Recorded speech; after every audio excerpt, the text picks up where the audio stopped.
लेकिन बिहार को क्या मिला?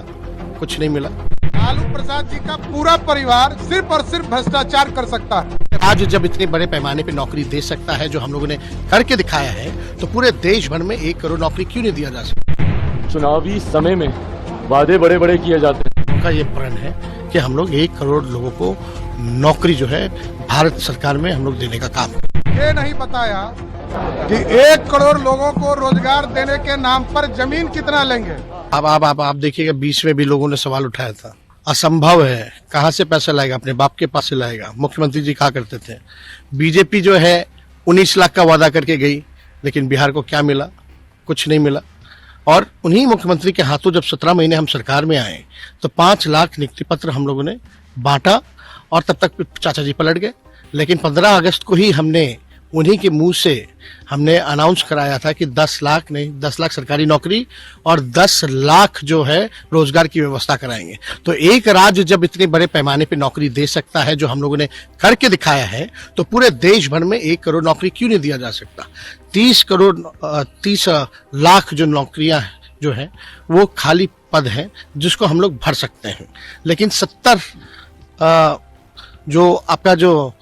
70 लाख जो नौकरियां जो है, उसका पद का सृजन हम लोग करने का काम करेंगे, जिसमें हम सब लोगों को पता है कि सबसे बड़ा जो सेना में बहाली निकलती है, रेलवे में बहाली निकलती है। आप देखिएगा, कई लोग जो हैं रिटायर होते हैं, कई लाखों की संख्या में सालों भर में रिटायर होते हैं।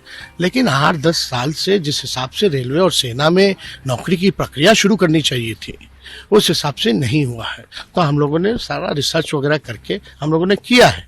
तो इसलिए हम लोगों का ये प्रण है कि हम लोग 1 करोड़ लोगों को नौकरी जो है भारत सरकार में हम लोग देने का काम करेंगे। लालू प्रसाद जी के परिवार ने ये नहीं बताया कि 1 करोड़ लोगों को रोजगार देने के नाम पर जमीन कितना लेंगे।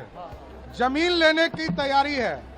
लालू प्रसाद जी का पूरा परिवार सिर्फ और सिर्फ भ्रष्टाचार कर सकता है, और भ्रष्टाचार के लिए एक पूरी तरह रोड मैप बनाया है कि 1 करोड़ नौजवानों को सपना दिखाकर उनके जमीनों को कैसे लिखवाना। अगर 1 करोड़ लोगों को नौकरी ये दे सकते हैं, तो एक लंबे समय तक इन्हीं के परिवार के लोग बिहार की सत्ता में रहे, और उस वक्त कैसे नौकरियां बांटी गईं, ये हम में से किसी को बताने की जरूरत नहीं है।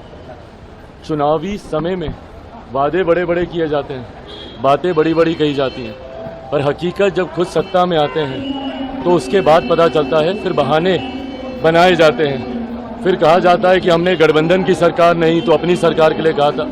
ये तमाम बातें कही जाती हैं। हकीकत है, आज की तारीख में ये लोकसभा के चुनाव हो रहे हैं, और लोकसभा के चुनाव में बिहार की जनता ये मन बना चुकी है कि पुनः तीसरी बार मौजूदा प्रधानमंत्री जी को ही देश का प्रधानमंत्री बनाना है, और उत्तर प्रदेश को उदाहरण के तौर पर